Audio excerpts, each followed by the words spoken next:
നെഞ്ചിൽ വെടിയേറ്റിട്ടും പരിക്കേറ്റ് കിടക്കുന്ന സഹപ്രവർത്തകർക്കു വേണ്ടി അയാൾ പോരാടി. 4 ഭീകരരെ വകവരുത്തി. തനിക്കൊപ്പമുണ്ടായിരുന്ന സൈനികരെ രക്ഷിച്ചു.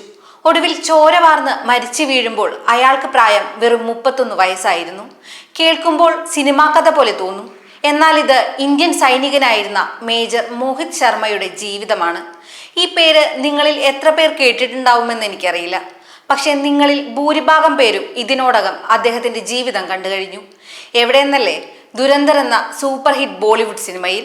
രൺവീർ സിംഗിനെ നായകനാക്കി ആദിത്യദർ സംവിധാനം ചെയ്ത ദുരന്തർ എന്ന സ്പൈ ത്രില്ലറിന് ആധാരം മേജർ മോഹിത് ശർമ്മയുടെ ജീവിതമാണെന്ന് അദ്ദേഹത്തിന്റെ കുടുംബം അവകാശപ്പെടുന്നു.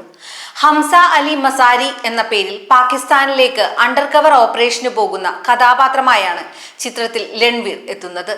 അദ്ദേഹത്തിന്റെ ലുക്കും നടത്തുന്ന അണ്ടർ കവർ ഓപ്പറേഷനുമെല്ലാം മോഹിതിന്റേതിന് സമാനമാണെന്ന് അമ്മ തന്നെ സാക്ഷ്യപ്പെടുത്തുന്നു. ചിത്രങ്ങൾ താരതമ്യം ചെയ്താൽ നമുക്കും അത് വ്യക്തമാകും. മോഹിതിന്റെ ജീവിതം പറഞ്ഞിട്ട് അദ്ദേഹത്തിന് ക്രെഡിറ്റ് കൊടുത്തില്ലെന്ന് ആരോപിച്ച് കുടുംബം കോടതിയെ സമീപിച്ചിരുന്നു. എന്നാൽ ചിത്രത്തിന്റെ സംവിധായകനും നിർമ്മാതാക്കളുമെല്ലാം പറയുന്നത് മോഹിതിന്റെ ജീവിതകഥയല്ല ദുരന്തർ എന്നാണ്. പഠനത്തിൽ അതിസമർത്ഥനായിരുന്ന, വിവിധ സംഗീതോപകരണങ്ങൾ വായിച്ചിരുന്ന, സാഹസികത ഇഷ്ടപ്പെട്ടിരുന്ന യുവാവ്. എഞ്ചിനീയറിംഗ് പഠനം പാതിവഴിയിൽ ഉപേക്ഷിച്ച് ഡിഫൻസ് അക്കാഡമിയിൽ പഠിക്കാൻ ചേർന്നവൻ. 1978 ജനുവരി 13 ഹരിയാനയിലെ റോഹ്തഗിലാണ് മോഹിത് ജനിച്ചത്. വീട്ടുകാർ സ്നേഹത്തോടെ ചിണ്ടു എന്ന് വിളിച്ചു. സഹപ്രവർത്തകർക്ക് അദ്ദേഹം മൈക്കായിരുന്നു. ഡൽഹി പബ്ലിക് സ്കൂളിൽ നിന്ന് പഠിച്ചിറങ്ങിയതിന് പിന്നാലെയാണ് മഹാരാഷ്ട്രയിലെ ഒരു എഞ്ചിനീയറിംഗ് കോളേജിൽ മോഹിത്തിന് അഡ്മിഷൻ ലഭിക്കുന്നത്. പഠിക്കാൻ ചേർന്നെങ്കിലും തന്റെ വഴി ഇതല്ലെന്ന് മോഹിത്തിന് അറിയാമായിരുന്നു. അങ്ങനെയാണ് കോഴ്സ് 1 വർഷം തികയ്ക്കും മുമ്പ് NDAയിലേക്ക് പോകുന്നത്. മോഹിത്തിന്റെ ജീവിതം മാറ്റുന്നത് ഈ തീരുമാനമാണ്. NDA ട്രെയിനിങ്ങിന് ശേഷം അദ്ദേഹം ഇന്ത്യൻ മിലിറ്ററി അക്കാഡമിയിൽ ചേർന്നു. പരിശീലനം പൂർത്തിയാക്കി. 1999 സർവീസിൽ കയറി. 2 വർഷത്തിൽ തന്നെ ചീഫ് ഓഫ് ആർമി സ്റ്റാഫിന്റെ പ്രശംസാപത്രത്തിന് അർഹനായി. 2003 സ്പെഷ്യൽ ഫോഴ്സിൽ ചേരുന്നത്. ഈ സമയത്താണ് മോഹിത് രാജ്യത്തിന്റെ സ്പൈ ആയി മാറുന്നത്. തീവ്രവാദ സംഘടനയായ ഹിസ്ബുൾ മുജാഹിദീനിൽ അവരുടെ ആളായി മോഹിത് നുഴഞ്ഞുകയറി. ഇഫ്തിഖർ ഭട്ട് എന്ന പേരിലായിരുന്നു ചാരപ്രവർത്തനം. ആ സമയത്തെ താടിയും മുടിയും നീട്ടി വളർത്തിയ മോഹിത്തിന്റെ ചിത്രങ്ങൾ പുറത്തു വന്നിരുന്നു. അതീവ അപകടകരമായ ഈ ഓപ്പറേഷനിൽ 2 തീവ്രവാദികളെയാണ് മോഹിത് വധിച്ചത്. 2009 മാർച്ച് 21 മോഹിതിന്റെ കരിയറിലെയും ജീവിതത്തിലെയും അവസാന ഓപ്പറേഷൻ. കശ്മീരിലെ കുപ്വാര ജില്ലയിൽ തീവ്രവാദികൾക്കെതിരായ പോരാട്ടത്തിനിടെ അദ്ദേഹത്തിന് ജീവൻ ബലിയർപ്പിക്കേണ്ടി വന്നു.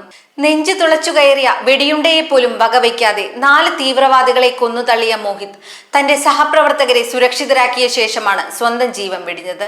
അദ്ദേഹത്തിന്റെ ധീരതയ്ക്ക് രാജ്യം മരണാനന്തര ബഹുമതിയായി അശോക ചക്ര നൽകി ആദരിച്ചു. ഒരാൾക്ക് സ്വന്തം രാജ്യത്തിനു വേണ്ടി ഏതറ്റം വരെ പോകാനാവുമെന്നതിന് തെളിവാണ് മേജർ മോഹിത് ശർമ്മയുടെ ജീവിതം.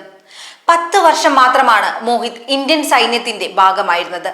ഈ ചെറിയ കാലം കൊണ്ട് അദ്ദേഹം രാജ്യത്തിനായി ചെയ്ത കാര്യങ്ങൾ ആരെയും അമ്പരപ്പിക്കുന്നതാണ്. എന്നാൽ നമ്മൾ മോഹിത് ശർമ്മയുടെ ജീവിതം അറിയേണ്ടിയിരുന്നത് ഇങ്ങനെയായിരുന്നു.